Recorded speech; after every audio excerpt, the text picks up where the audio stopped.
I'm here with Brian of Currents to talk about The Death We Seek, out May 5th on Sharp Tone Records. Nice to have you back on the channel again to talk about Currents. How are you doing? I'm good. I missed you, man. It's been a while. I'm stoked we're here. We're doing it, talking to the Death We Seek and just vibing out.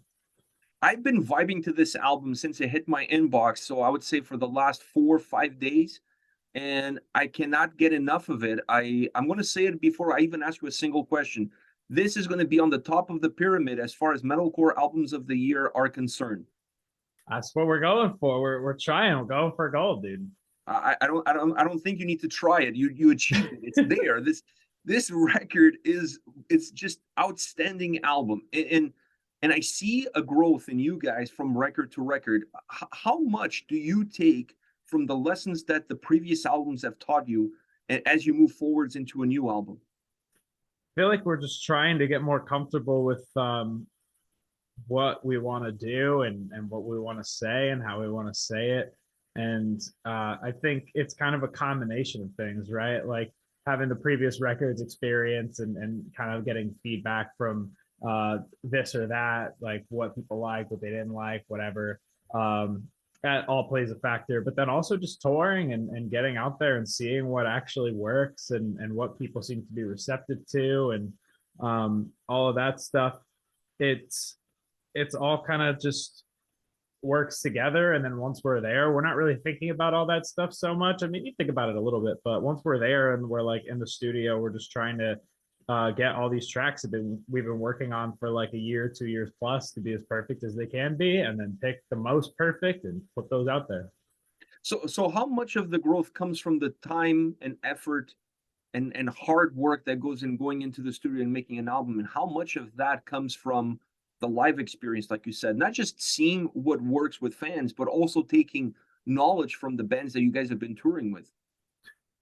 Yeah, it's I want to say a lot of it is, yeah, some of it is definitely like the bands that we tour with, like being inspired by like some of the stuff that works for these bands. I want to say that we don't really necessarily get inspired by what other people are writing. It's more just like I get inspired essentially by like kind of a story arc, I guess, and like seeing how like um bands will kind of like stand the test of time and how bands will or they'll just pop off all of a sudden and nobody expected it or saw it coming or anything like that.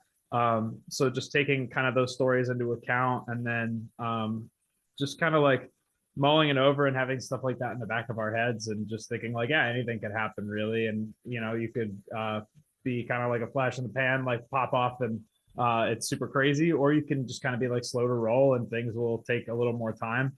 But on top of everything, like we love touring. We love getting out and playing with like bands that are super inspiring and cool. And a lot of like getting out there and like trying to make the best record we can is so that we can continue to hang and get to meet more people and stay in that that crowd, I guess, of people that are doing this for a long time and people that are popular and like popping off. And yeah, the other portion I would say is like, yeah, like the best experience you can get with like writing is writing. So like, life experience plays one part, but then we have a lot of this back catalog behind us that we look back to. And when we're writing for new record stuff, I'm going back and I'm listening to the old stuff and I'm just seeing where I can tie things in and where there's things that I like that I did and things that I don't like that I did. And then yeah, the rest of it I feel like is Chris, with like his composition, and he's getting better and better all the time and trying to do new things, and I'm just trying to keep up with him. At what point in the process do you guys start to look at what the overall album design has to feel like, and then maybe tweak some songs here and there in order for them to mold into that overall arch that you were talking about? So a lot of the stuff, there's a good level of continuity. Like Chris is a pretty consistent writer in the sense that when he's writing an instrumental track, he kind of knows what he's going for, so to speak. Like with that track, he's like, okay, I want this to be the heavy one. I want this to be a little crazier. I like this one kind of has this certain feel, and everything that he puts out and like puts in front of us is it feels like it is part of the narrative naturally, and then it's kind of just up to me at that point to like um get pen to paper and get something that works down, and try to like continue that thing. And yeah, so basically when it comes to like writing and all that, we'll go in with a lot of stuff, and some stuff will make it and some stuff won't. And from that, it's kind of just, yeah, like we'll kind of have an idea of what we want to have on the record and what we still need. Like we have, I guess, our little checklist of boxes that we want to have everything accomplished for a record, like a Currents album. And so it's kind of just a process there of trying to work that out and check all those boxes. And that itself is a process that we don't really like verbally um, go through a lot. Like we're not sitting there kind of like going, oh, well, we should sound like this and have this kind of tuning and like this and whatever. It just kind of happens. When I look at this album, the first thing that came to my mind when I was listening to it is that fans always ask, especially when I'm posting my review, because I'm posting the review like a week, 2 weeks before the release. I get asked all the time, isn't it heavy? What's the heaviest song? You know what I mean? Like you always Is get it heavy? bombarded with those questions. My answer is yes. It's just yes. This is a heavy record, musically and vocally. What pissed you guys off that allowed you to turn everything all the way to 11? Yeah, that's the thing is like I feel like people will be, I think they'll be surprised by just like, I don't know, it's pretty just straight through, isn't it? It's like, yeah, like there's like I mean, some there's some soft pockets here moments. and there. There's pockets here and there, but the overall consistency of how heavy and in your face it is undeniable. Yeah, it's kind of crazy because I'm sitting there listening to it, and you know, you have like the way it ends, right? Where like, and I'm assuming that the record's probably out by the time this comes out, right?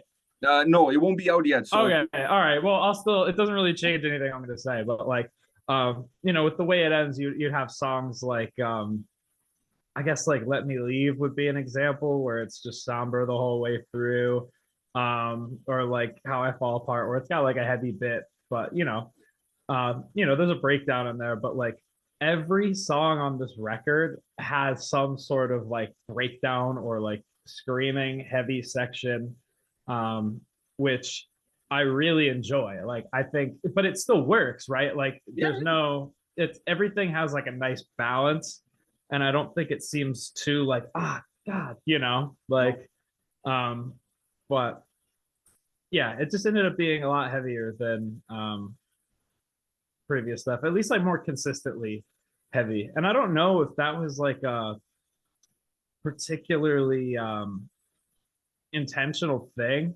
Like it just worked out that way. It really just worked out that way. When you look at how much you guys have evolved from the first record to now, do you see that evolution continuing to future albums? Is there any boundaries that maybe either fans, label, whoever has put on you, or you guys are free to go anywhere you want with the sound of Currents? Yeah, it's, we have been fortunate to, I mean, metalcore is a box essentially, but like it's not a very like defined box. Like you have a lot of different things going on in there, and in that kind of realm there is a lot of different sounds and stuff that people are exploring, and we've never necessarily felt tied to like the metalcore thing, and we've always been doing different things. But yeah, like I don't know that like the label has ever tried to put us in a box necessarily. They're very supportive of whatever we want to do, and we feel like we have a good handle on what people at least, you know, expect from us or would want from us. And you consider those things, but like it never feels like a chore to add in or do this or do that to just try to like appease people that like our band, because at the end of the day, like the world is so big and there's still so much of it to be explored for us that um and I think people understand that. And as long as we are being as true to ourselves as we can be, then I don't really see how we could go wrong with it. Yeah, I think that at the end of the day, if you're truthful to yourself, people will gravitate to that regardless because it comes out in a more natural, more organic way. And that's kind of how I felt like this album was the perfect step from the previous record. Everything happens for a reason, right? And this Yeah. album, I feel like it's coming out at the right time with that balanced heaviness that it has from start to finish. When you look at the title of the record, when you look at the titles of the songs, when you look at the lyrical content, is there something in your mind that ties it all up that has a little bit of a common denominator between it? It's hard to say. It feels a little more like a journey, like we're navigating this. Like I feel like with the way it ends, we were kind of at the precipice of this event happening, right? And it's kind of creepy because it came out like pre-pandemic. Nobody knew pandemic was going to happen, and then it just ended up being pretty descriptive of like 2021 and 2020 and all that. um and this record kind of feels more like that that post disaster sort of, and we're navigating this new weird like gross world, and all of the challenges that come with it. So yeah, it does, it feels pretty continuous, where like I feel like with the place I feel safest, we were dealing with some more like worldly issues, I guess, like more like base like aggression and things that were a little more like tangible, like there's songs about drugs and breakups and all that on there, and there's some of that going on the way it ends, but it feels a little bit more like existential in a sense. And then with the Death We Seek, we're kind of a mix of both, like a little existential but also a little bit fair in the reality of things. So it feels like it's kind of just like a mix of a lot of the different concepts that we've gone over. When it comes to the vocals for you on this album, how was it? Did you try new things? Are you trying to add something here and there? What was your overall approach going into this record vocally? So it's, yeah, I guess it feels a little more loose, right? Like there's definitely a lot more going on, and I feel like with choruses we really tried to like go there, so to speak, where like things just feel like a little more comfortable and they feel more confident, at least. And I don't know that I really thought about that when we were like going through the writing and recording process, but like listening back, like a lot of it feels way more confident. Like stuff like So Alone, where it kind of has this like post-hardcore sort of vibe to it, which is like where I come from essentially. Like yeah, kind of like I grew up listening to like heavy music, and then like as I got a little older, I got more into like more dynamic stuff. Like I didn't let myself listen to like a lot of like your like Census Fails and like your Thrices and like all that stuff until I got like a little bit past like the heavy angsty phase of my life, and I kind of started to appreciate that stuff a lot more. But that kind of pulls on some more like, I guess, um some more like comfortable influences for me. Like heavy is always there, but like you know, I've always wanted to kind of like branch a little more into something that feels more comfortable for me. Like, and it's nice to be able to do that now. Do you see this album providing a little bit the same way that it has that continuous heaviness from start to end? Vocally, do you see this an album that depends a lot more on the harsher side of your range than the cleaner side of your range? Yeah, I mean there is I on the flip side too. Vocally on the heavy side of things, yeah, we definitely like we went full on. And like you kind of have to go full on. I feel like we're learning that a little more with like things. There's no such um thing as kind of pregnant. Either you are or you're not. yeah, you have to do the big dumb low. And it was nice to throw some more like audible highs on this record too, because I mean usually like the way that I've always done it, at least when I like joined the band and all that, it was like I would do the mid and then the low and the high would be like the layer. So like you know, my main is like, bah, and then, you know, someone will be like, oh, do the crazy high over this. And then you're like, ah, and, but it's just, it's always like hidden in the back. Like you don't like, it's not like a main vocal by any stretch. But on this one, it kind of, it was nice to kind of let those shine a little bit more because they've always been in the background of stuff. And I always just do them like as a layer to like back the mid up and make it stronger. But to let them stand on their own was like a lot of fun for me because I just wanted to do that for a long time. You guys are a band that a lot of bands coming up now look up to. You guys are a great band, super talent, great vision in terms of what do you want out of a record, sound wise, vocally, lyrically. But who do you look up to? You guys have toured with some big names. Last time I saw you guys in Toronto, you guys had Ice Nine Kills on that bill. You guys had Bad Omens on that bill. Is there a band out there that currently for you checks all the boxes? Live studio? I mean, my favorite band is Thrice. Personally, I love them. I think they're just fantastic and perfect, and they can't do any wrong. And they continue to just not do any wrong with every new thing that they put out. But yeah, that those are like big heroes for me. I feel like a lot of the heroes that I have necessarily like I don't know that we'd ever have a chance to tour with. Maybe we would just get to do like a festival thing or something, and I can go punish them. But like That would be people that funny. are That's something. If it happens, you have to record it. Make a video of something of it.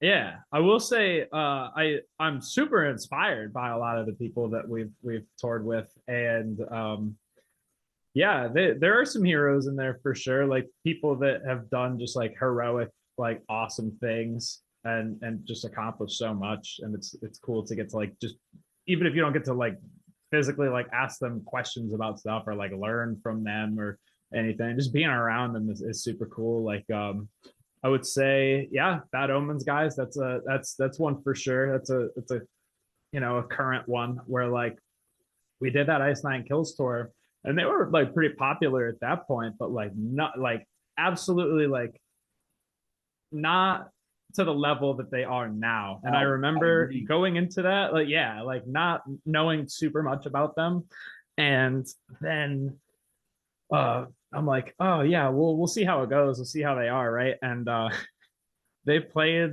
Loves the Death of Peace of Mind for their sound check on like the first show where like I'm like sitting there where everyone's setting up and then they sound check and I'm like, oh my God. All right. And literally right after that tour, it was just like they went boom. So great for them. Shout out to Bad Omens because I mean, well deserved for sure. But like on the other side of that, I feel like we just did a run with Killswitch Engage, and getting to be around those guys was awesome. Jesse Leach is easily like one of the best vocalists in metalcore, in hard rock, whatever you want to say. Like that guy is ridiculous, and he's super nice, super chill, super humble, and yeah, super heroic for sure. So it was cool to be around that guy. And now you guys are going to go on your own headlining tour in May. I get following the album release. What do you have in store in that tour? Are you guys going to concentrate a little bit more on the new record, playing a little bit more material out of that album? What's the plan? What can fans expect? We're gonna try to play everything as much as we can. Like I feel like yeah, when you're doing a tour like this, you know, people expect they're gonna hear like a good chunk of the new record, sure, but like we haven't done a headliner before. We haven't done like a US headliner, and we have a lot of ground to cover. We have a lot of I don't know, catch up to play, I guess, where like there's a lot of people that haven't gotten to hear things or like haven't gotten to hear it all. Like they haven't gotten to see us like do it all, I guess. And so that's what we're going to try to do. We're going to try to do a little bit from this record, a little bit from EP, a little bit from that record. And, you know, obviously we'll get some new stuff too, but we want to try to make the most of that time that we're going to have because we, you know, want to make the big impact. You guys are playing in Toronto. I have the date on my calendar. I'm going to do my best to be there because I definitely want to see you guys play. I'm doing something that evening, so I may show up just to see you guys at the end of the night. I'll be in touch with you. We'll figure something out because I want to say hi to you guys for sure. For sure. I want to see you guys, and I want to say hi to you guys. But one last question for you. when you're on these tours, either be as a headliner or as part of a bigger bill, what do you do to chill in between shows? There's a lot of that time between unpacking, loading, offloading, sound check. How do you keep yourself sane? Yeah, there's so much dead time touring, and I feel like people definitely know this now, but like, yeah, sometimes it's ridiculous. Like you'll be playing, and especially like given our situation, like I used to set up my merch and all that, and I used to do our merch, and we've just kind of gotten to the spot where like it feels a little bit, it makes more sense to have another person do it.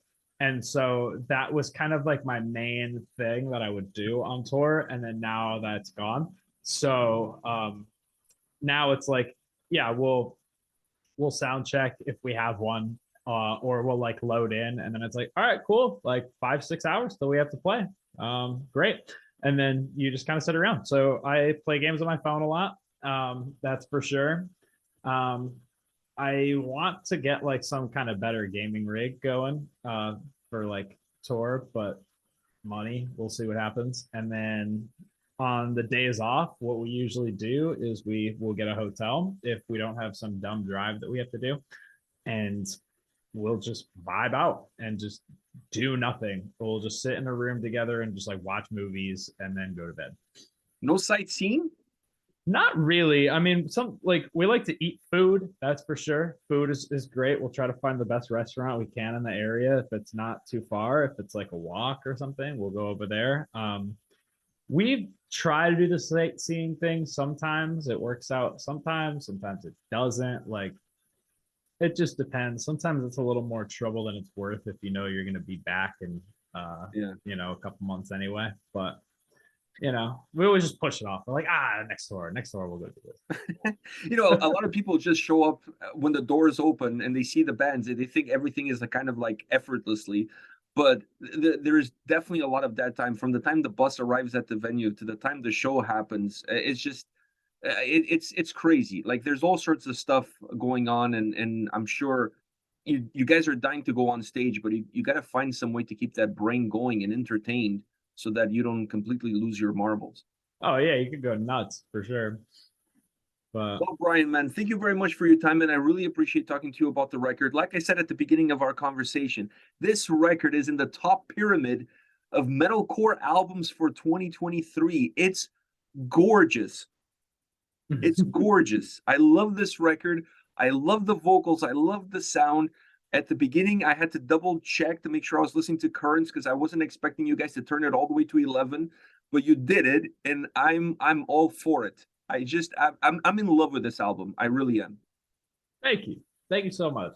It's a home run. If you love baseball, you know what I'm talking about. This is definitely a home run. Swing for the fences. You guys did it. Thank you, man. Thank you.